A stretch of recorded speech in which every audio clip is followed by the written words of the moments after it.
Davis, ESPN. I wanted to ask you about your relationship with Coach Mike Malone, what he meant to you during your recovery. He spoke about during a time you're maybe even apprehensive about your future in Denver and how he reassured you. So what's your relationship like with him? What did he mean for your recovery?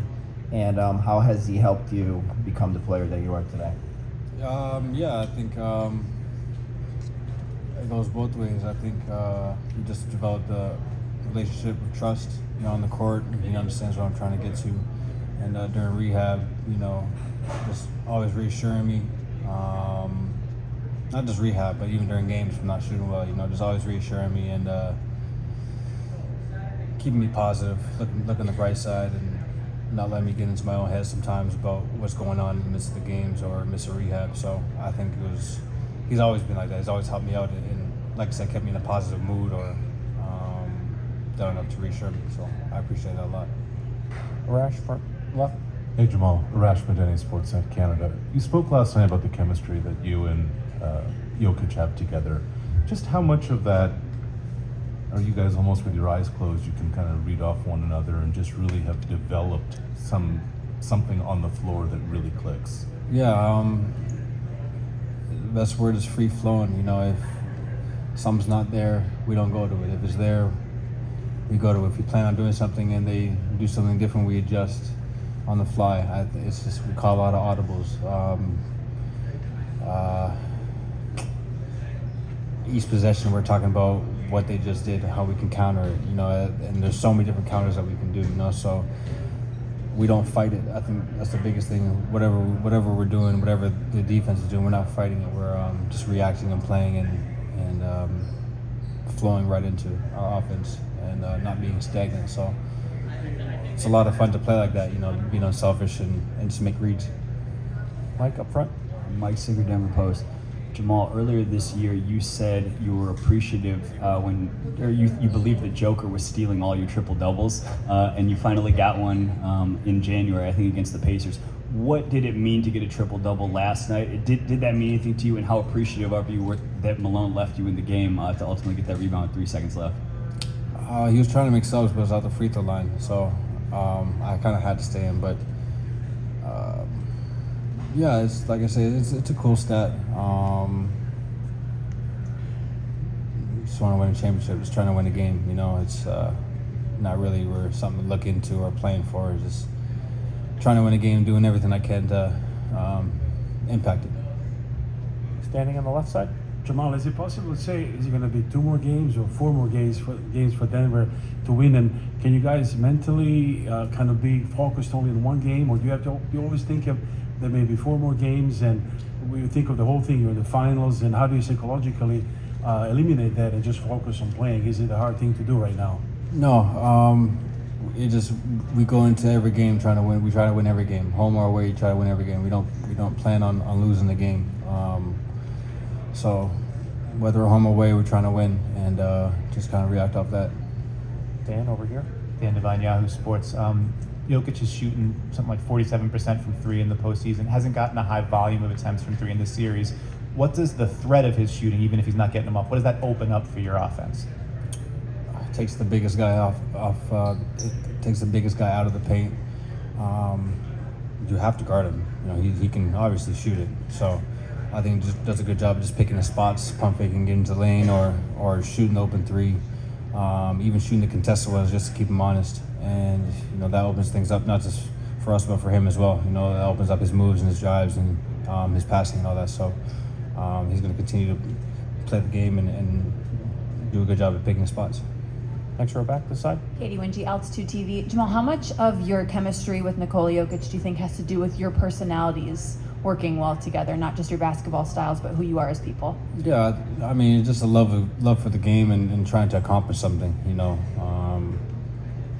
We both got our mind on winning, and however it takes. Like we always say, it might not be your night, but if you can set a good screen, if you can play good defense, get a rebound, if you can hustle, if you can make a timely pass or shot or whatever it is, that's what we're trying to accomplish. So sometimes it may not be one of our nights, but we can both impact the game and winning, and I think that's where the root of it stems from, is just having a common goal.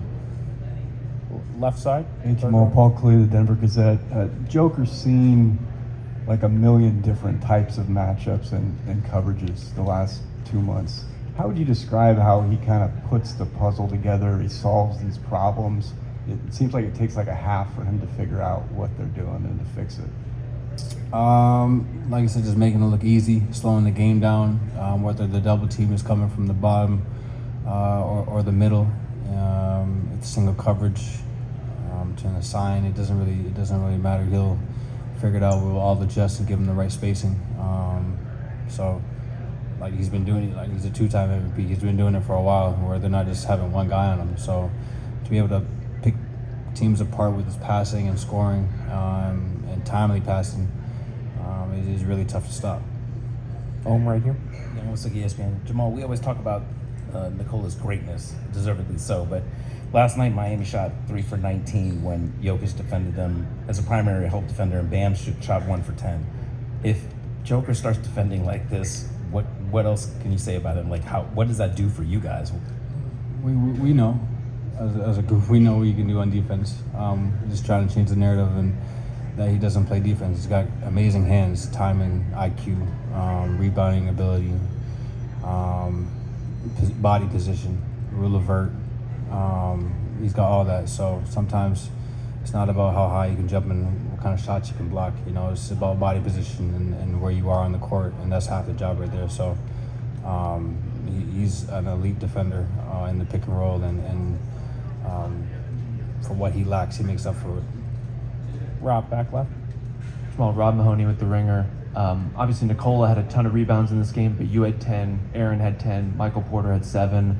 How does it change the dynamic of the game when one team like yours is gang rebounding like that, when you really don't know who's crashing, who's going to come up with it? How does that change kind of the dynamic of the game?